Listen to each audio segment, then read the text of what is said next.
18h30 sur Al-Oula, bonsoir et bienvenue dans ce premier rendez-vous d'information de la soirée. Voici le sommaire.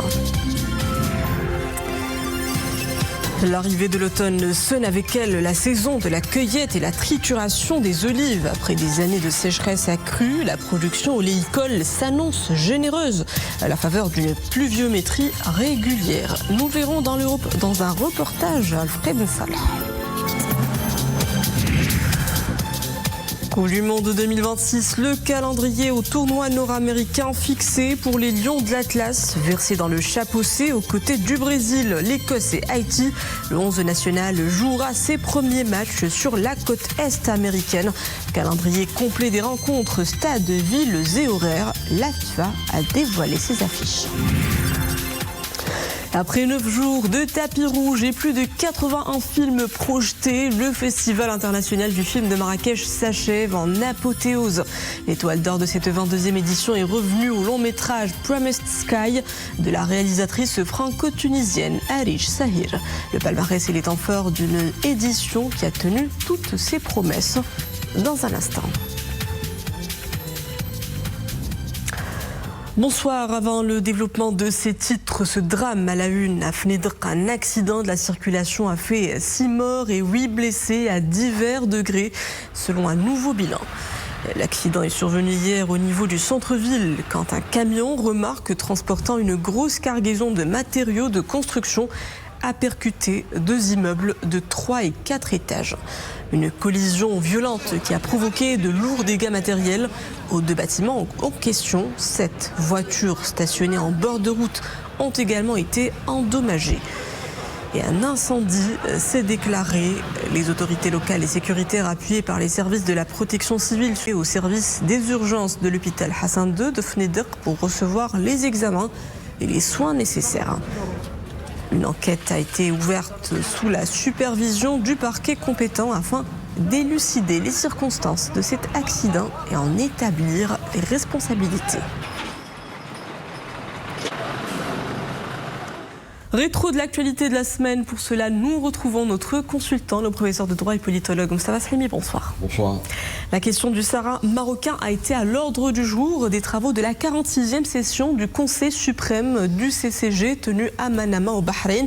Le Conseil a tenu à réaffirmer dans le communiqué final les positions constantes des États du Conseil de coopération du Golfe en faveur de la marocanité du Sahara, tout en réitérant leur soutien au plan d'autonomie marocain et saluant la résolution 2797 du Conseil de sécurité des Nations Unies. Quelle lecture faites-vous de cette position dans ce contexte précis ?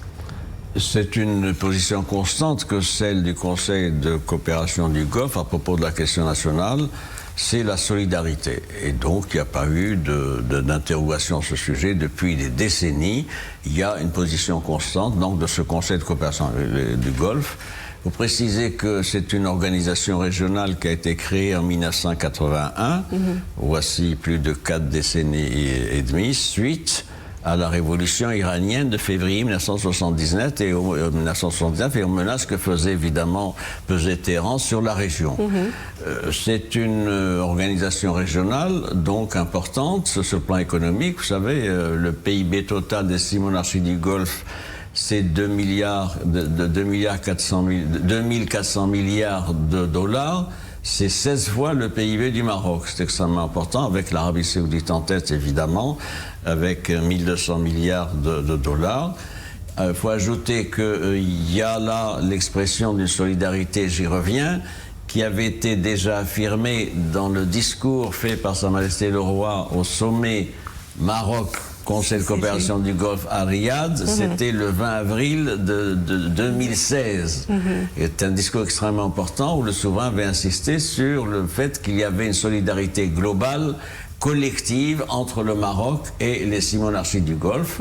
Pas étonnant que, évidemment, il y ait une nouvelle expression de cette solidarité du Conseil de coopération du Golfe à l'endroit du Maroc à propos de la question nationale et le soutien réaffirmé, si besoin était, de cette entité régionale à propos donc de la marocanité des provinces sahariennes et l'appui indéfectible, constant à la résolution 2797. Donc voilà des choses importantes qui méritaient d'être dites et rappelées quelques semaines après l'adoption par le Conseil de sécurité précisément de cette résolution. Un appui donc international à la souveraineté marocaine du Sahara qui ne cesse de s'étoffer. Madrid a réitéré de son côté sa position constante et constructive exprimée en avril 2022 en soutien à la première cause nationale. Une position réitérée dans le cadre d'une déclaration adoptée à l'issue des travaux de la 13e réunion de haut niveau entre les deux royaumes tenue cette semaine à Madrid. Déclaration dans laquelle l'Espagne a salué la résolution onusienne du 31 octobre 2025.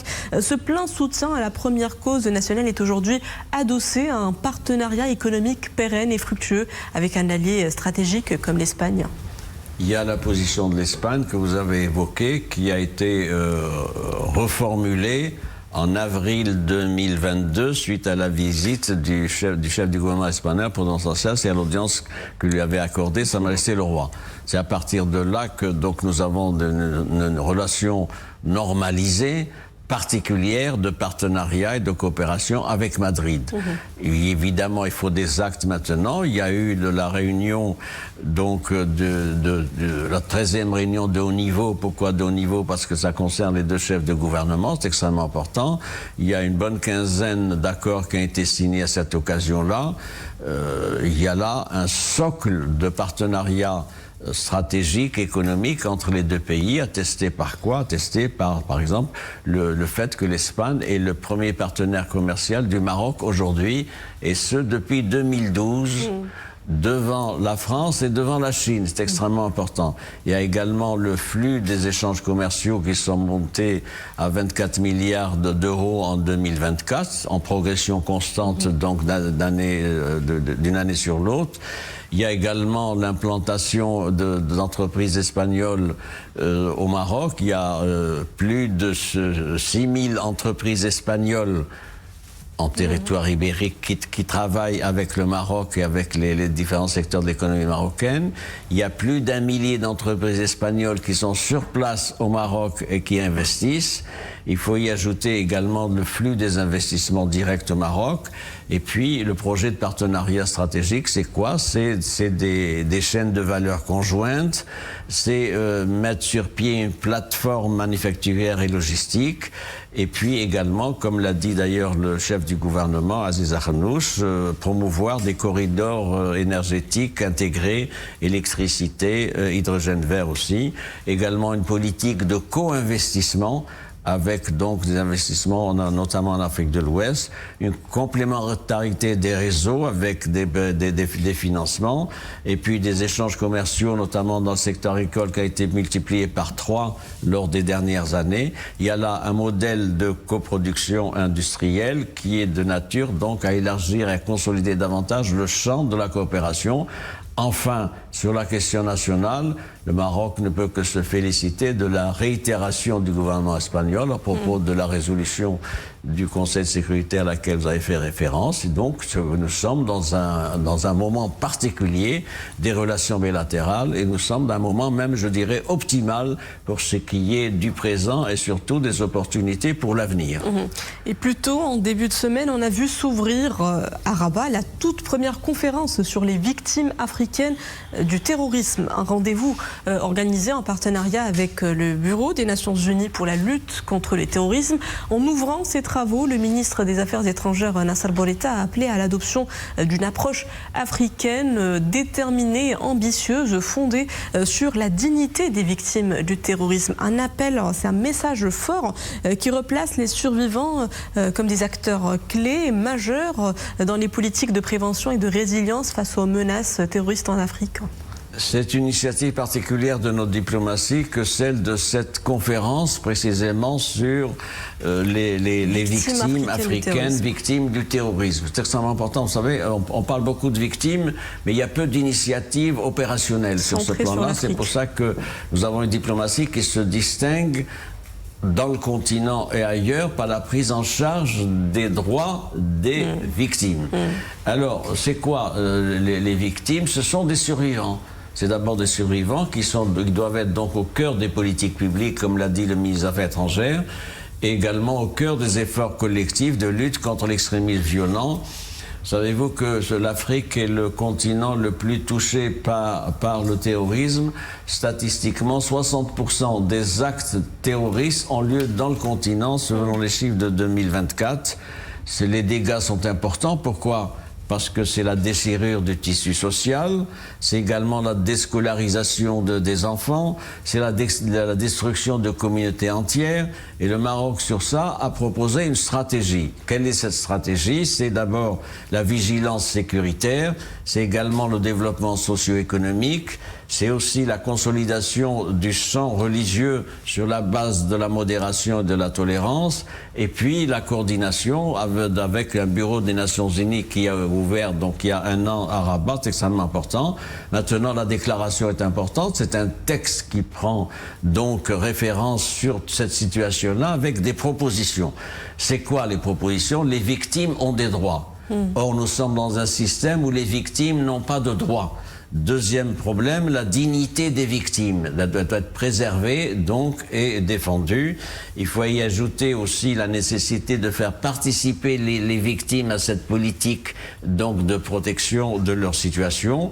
Également, leur faciliter l'accès à la justice pour obtenir des réparations. Et puis, la nécessité de coopération avec des entités onusiennes. Pourquoi? Parce que l'Afrique est aujourd'hui l'épicentre mondial du terrorisme. Et vous savez quel est le nombre de victimes, suivant les statistiques disponibles, à peu près 200 000. Il y a 200 000 morts et il y a 250 000 blessés qui sont victimes des actes terroristes, notamment au Sahel, 80 000 morts, également la Corne de l'Afrique et en particulier la Somalie avec 30 000 morts, également aussi l'Afrique du Nord avec ce qui s'est passé, 30 000, et puis comment ne pas parler des déplacés. Il y a dans le continent africain aujourd'hui 45 millions de déplacés. Vous voyez l'ampleur du drame et vous voyez la nécessité de l'interpellation de la communauté internationale pour prendre en charge les droits des victimes. Un élan collectif donc pour protéger ces victimes, mais aussi les prendre en charge. Je vous remercie, professeur Mostafa Sahimi, pour ces précisions. Merci à vous. Son prix a explosé ces dernières années, dépassant les 100 dirhams le litre, et pour cause des sécheresses et des vagues de chaleur à répétition. Je vous parle de l'huile d'olive. Cet or vert si précieux s'annonce plus abordable cette année en cause d'une pluviométrie favorable. Nous le verrons sur les terres agricoles de Ibn Salah où la saison de la récolte bat son plein. Omar Jleidi, Zakaria Moukinbillah. La journée commence tôt dans cette exploitation agricole de la province de Frih Ben Saleh. Pas de temps à perdre en pleine saison de cueillette des olives. Après les récentes précipitations, les cultures semblent être bien rafraîchies. La taille et la qualité du fruit attestent de la bonne situation de la filière. Une aubaine pour les agriculteurs. Ceux-ci redoublent d'efforts pour maximiser les quantités récoltées. Les dernières pluies ont eu un impact direct sur les cultures. Cela se voit sur le rendement des oliviers. Le prix devrait osciller entre 6,5 dirhams et 7,5 dirhams le kilo. Nous sommes soulagés. Les larges superficies consacrées à l'oléiculture profitent à la valorisation du produit. Sur place, nombre d'unités de trituration s'activent à la production de l'huile, à l'emballage et à la commercialisation du fruit. La trituration des olives obéit à des normes techniques strictes afin de préserver la renommée de la filière. Notre unité de trituration est parmi les premières au niveau de la province de Frih Ben Saleh. Elle a été fondée en 1973. La qualité est notre objectif premier. Nous accompagnons le développement de la filière par des équipements modernes. Nous exportons l'huile d'olive dans des pays étrangers. Notre région est réputée pour son excellente huile d'olive. Nous sommes régulièrement invités dans des salons internationaux, en Allemagne, en France, aux Émirats arabes unis. L'huile d'olive marocaine dispose d'une aura particulière. Malgré les contraintes climatiques, sa qualité exceptionnelle est reconnue au niveau international.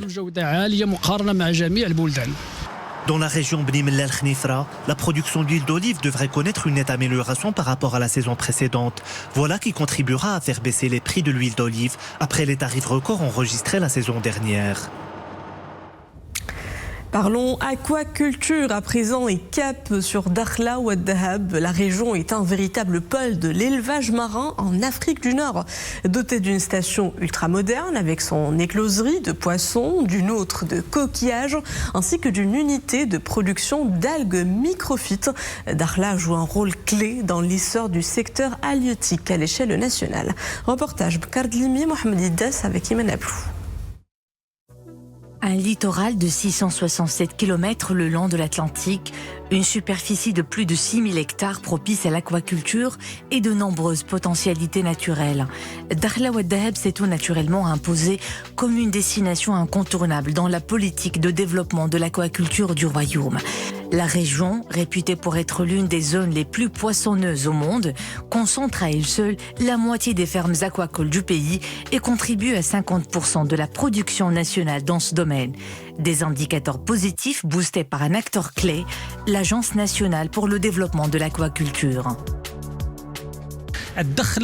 Grâce à l'appui et l'accompagnement de l'Agence nationale pour le développement de l'aquaculture, le secteur enregistre un essor remarquable. On n'était que 5 producteurs. Aujourd'hui, nous en sommes pas moins de 40. Notre production est abondante et la demande est au rendez-vous.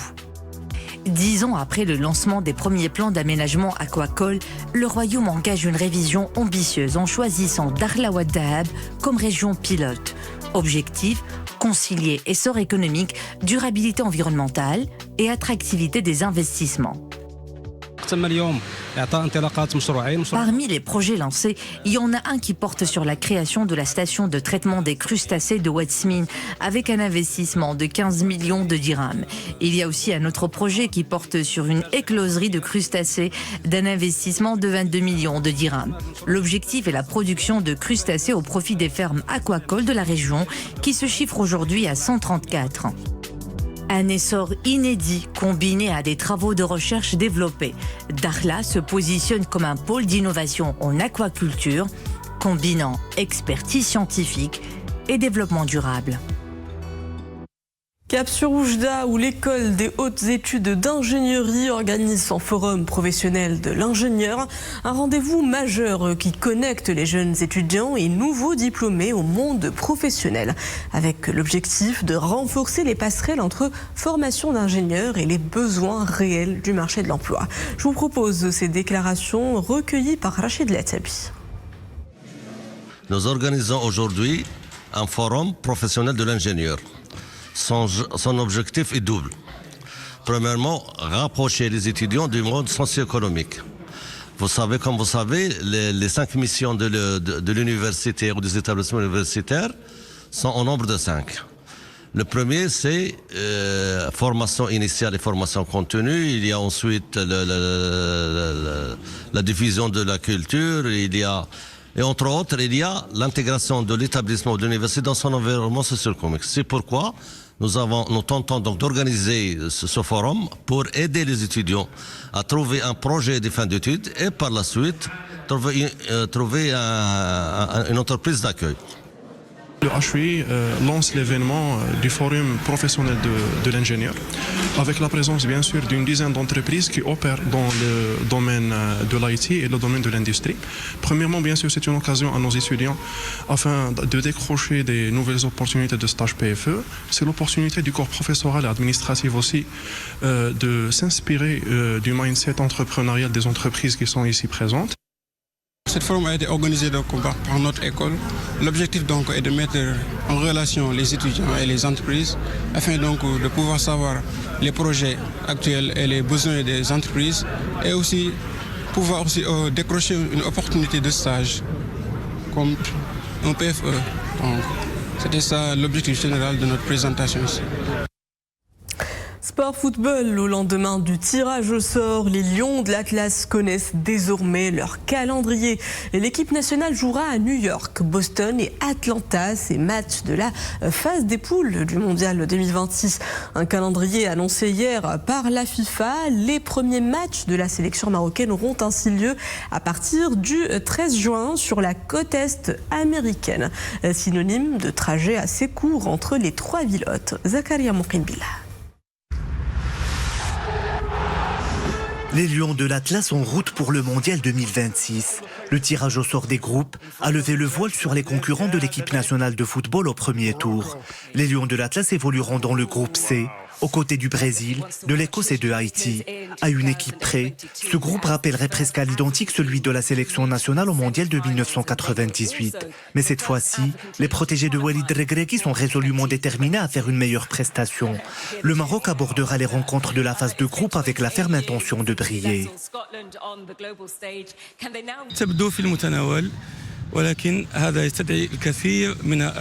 Notre groupe semble abordable, mais il faut faire preuve de beaucoup de prudence. Cela nous rappelle le groupe de 1998, où la sélection nationale a fait une bonne prestation. Mais malheureusement, nous n'avons pas réussi à passer au deuxième tour.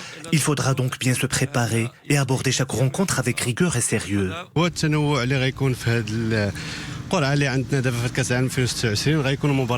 La diversité des équipes donnera forcément des rencontres difficiles. Nous allons faire face à des écoles de football différentes telles que le Brésil, même si nous avons gagné cette équipe dernièrement lors d'un match amical. J'espère que nous allons triompher face à l'Écosse comme en 1998. Pour Haïti, ce sera la première rencontre entre nous. J'espère que la réussite sera de notre côté. Le premier match de la sélection marocaine contre le Brésil aura lieu à New York le samedi 13 juin 2026. La sélection brésilienne, titulaire de 5 trophées, sera menée par Carlo Ancelotti. Éliminée en quart de finale du Mondial du Qatar, les Seleção restent une équipe appréciée pour sa qualité de jeu. La deuxième rencontre des Lions de l'Atlas contre l'Écosse se déroulera dans la ville de Boston le vendredi 19 juin. De retour en finale de la Coupe du Monde après une longue absence, les Écossais présentent une équipe solide qui s'est qualifiée en première position de son groupe. Le troisième match contre Haïti est quant à lui prévu à Atlanta. L'équipe haïtienne ayant créé la surprise en se qualifiant au Mondial 2026.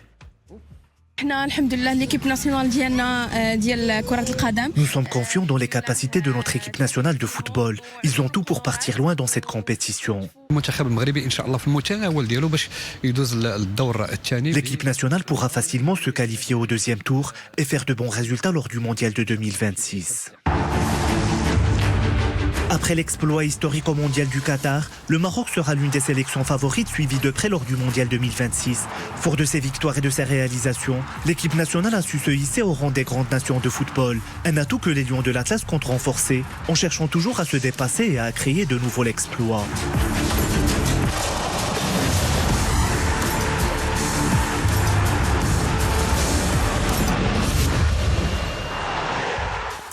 Avant de vous quitter, le dernier lever de rideau à Marrakech hier. La soirée de clôture du 22e EFI-FM a eu lieu hier soir au Palais des Congrès de la Cité Ocre. Après 9 jours de tapis rouge et plus de 81 films projetés, l'heure est aux récompenses. Et c'est la réalisatrice franco-tunisienne Arij Sahir qui a reçu l'étoile d'or du festival pour son film Promised Sky. Maria Ouad.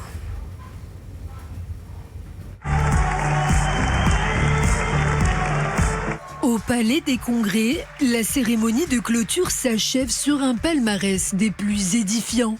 Sur scène, Jenna Ortega, l'emblématique interprète de la famille Adams, accompagnée du réalisateur coréen Bong Joon-ho, remet l'étoile d'or sans surprise au film Promised Sky de la franco-tunisienne Arij Sahir.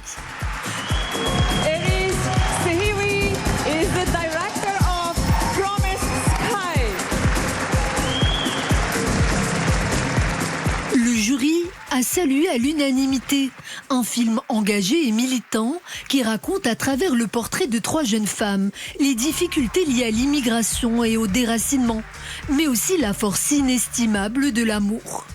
Filmé comme un manifeste de la liberté, ce drame réaliste révèle, sans jamais accuser quiconque. Autre temps fort du festival, le prix de la mise en scène a été attribué sans surprise au très beau Stray Circle de Oscar Hudson et à sa narration linéaire où l'ellipse et les silences jouent un rôle central, créant un rythme contemplatif à l'image des monologues intérieurs animés par les personnages. Face à lui, l'acteur Sophie Dirissu a reçu le prix d'interprétation masculine pour son rôle dans My Father's Shadow, où il incarne un père tiraillé par la peur et l'espoir dans une société en crise. Du côté de la meilleure performance féminine, c'est l'actrice ivoirienne Déborah Lobé-Nané qui remporte le prestigieux prix pour son rôle percutant d'une femme courage dans Promise Sky. Et c'est la grande Anna Taylor-Joy, l'actrice du jeu de la dame, qui remet le prix du jury à la réalisatrice Jehanka pour son film My Father and Kadhafi, mais aussi à Vladlena Sandu pour son film Memory. Un prix pour 2 films qui chacun défendent une vision singulière du cinéma contemporain.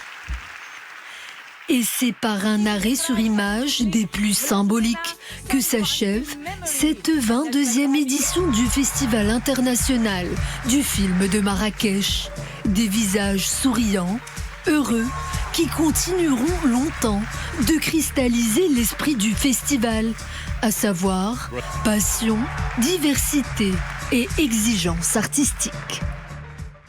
Et voilà, c'était le clap de fin de cette édition. Merci à vous de l'avoir suivi. Le retour de l'info, c'est à 20h30. Excellente suite des programmes à tous sur Al-Oula.